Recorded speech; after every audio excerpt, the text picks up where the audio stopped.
that's what we wanted to do. I think moving forward was pretty easy. You have to think 2 or 3 years down the road. What do I want in this field, or what kind of crops do I think I want to grow? And that's for various reasons, not only the herbicides you put on, but maybe the crops that you plant and how one crop fits behind another. The no-till system is as much a state of mind as it is a farming practice. It takes vision and commitment to see it through, to adapt to your particular soils, water supplies, and labor. The first to break with tradition are often challenged. Which means number 8, correcting mistakes. During those first few years, we learn patience. We make mistakes and adapt our practices as we learn. In any form of agriculture, it's not a pure science. We make judgments that end up being successful sometimes, and sometimes they're considered mistakes. Just as any new idea takes time to get used to, conservation practices take time to get right. Oh, mistakes are incredible learning experiences. Thank goodness we have the opportunity to make them and survive many of them. There are mistakes that are made in the fields, equipment failures, overlaps, different seed mixes that occur. And from each one of those, if you're observant, each can be a good learning experience. If we keep doing the same thing, we will get the same result. If we want change, we have to try. There will be setbacks and failures, but we learn from them, and we get to celebrate the successes that follow. Step 9, realizing the benefits. The benefits reveal themselves both quickly and slowly. I don't think there's any question that erosion has gone down greatly. Now it's not eliminated totally, but you can look at those few events, intense events that do run water out of the terraces and down the waterways. The water's much, much clearer, much lower sediment load. We've eliminated big proportion of water erosion and at least as big a proportion of wind erosion. It is much more trafficable. You can get on it with a piece of machinery much more rapidly after a rainstorm than you could back in the tillage days.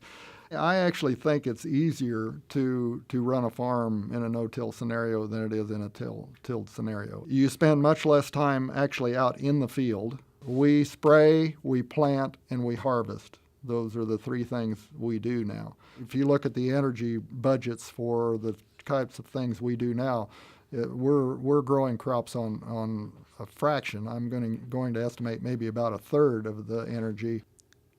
Some of the signs that we observed in soil health development in the beginning was the incredible root development under some of the small grain crops. Brace root structures, corn, just were almost excessive as far as water retention, the ability to grow 2 crops in 1 year. When thinking about how my quality of life has changed probably from 2 standpoints. A year ago in the summer when my neighbors were plowing, I was in the Rockies climbing mountains. And this year when my neighbors were starting to plow, I was in Kansas City going to a baseball game. In addition to that, I was having considerable amount of heart problems 10 years ago. And the stress from my farming operation has lessened considerably. The feeling that I get going out in a growing crop in the summertime when it's 10 degrees cooler in that field than it is in my neighbor's field, that's a pretty good feeling.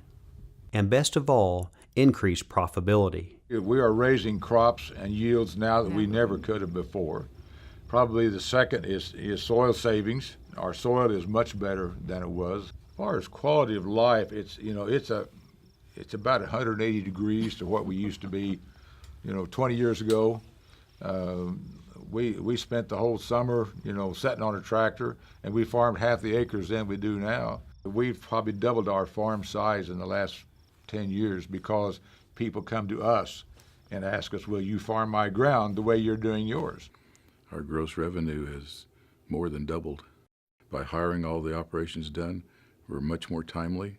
We can do things that we used to spend months, almost months, to complete.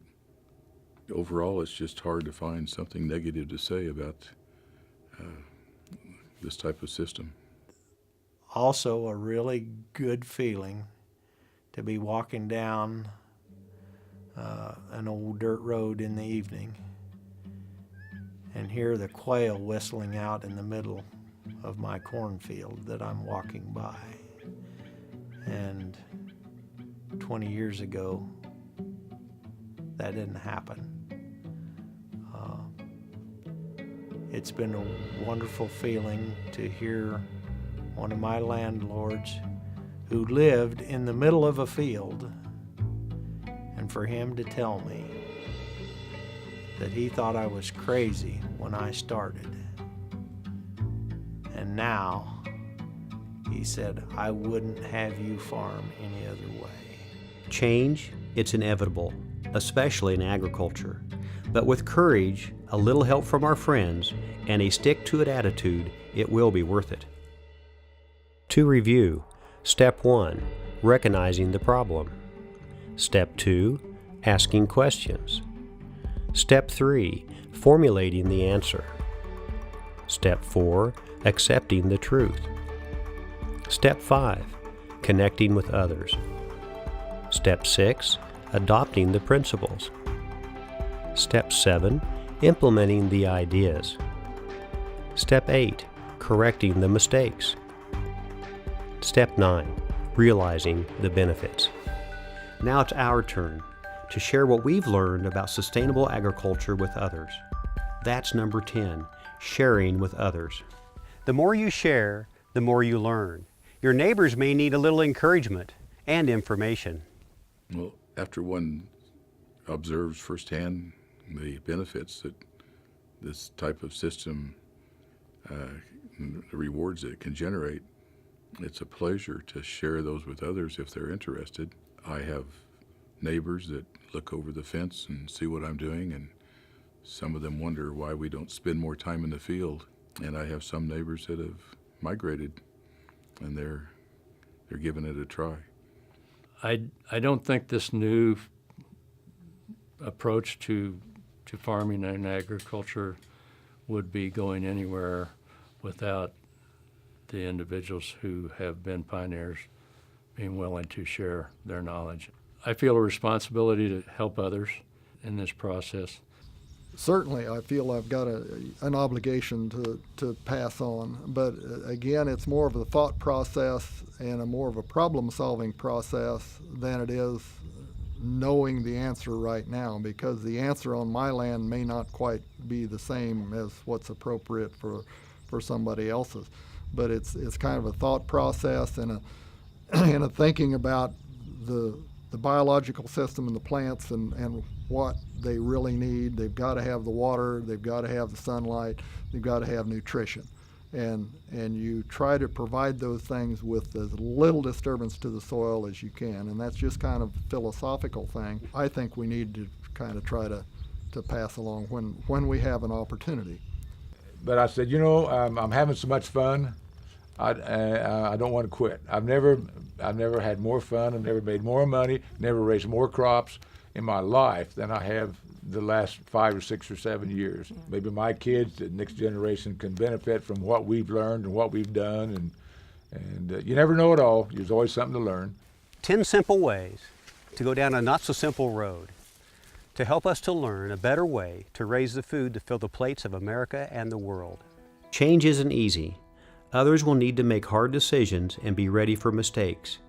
They will question what they've done just as we have. You can share possible solutions, introduce them to others who have embraced conservation practices.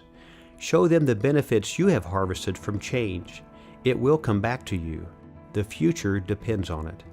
If you're anything like me, farming is in your blood. Farmers are more than growers or laborers. They are scientists, financiers, inventors, mechanics, engineers, and visionaries. They are stewards of tomorrow. If we care for the land, it will care for us. Soil health and sustainable practices that increase profitability can make the difference as we prepare for the future. It won't happen without us. And it's been my observation that if you do those things, if you take care of the land, the economics are going to work out. Now, that doesn't mean you just go into it blind and you just try. You run a budget, but if it's right for the land, it's probably going to be right for your pocketbook. And maximizing the use of that water, minimizing the loss of soil, and trying to improve the farm and leave it better for the next generation than it was when you found it. If you do all those things, the economics are probably going to work out. We have to take a few steps to have both sustainable, healthy soil and a prosperous living. 10 steps to change can make all the difference. The wise man was right. All great change in America begins at the dinner table. The land is our table, and we invite the world to feast at our bounty.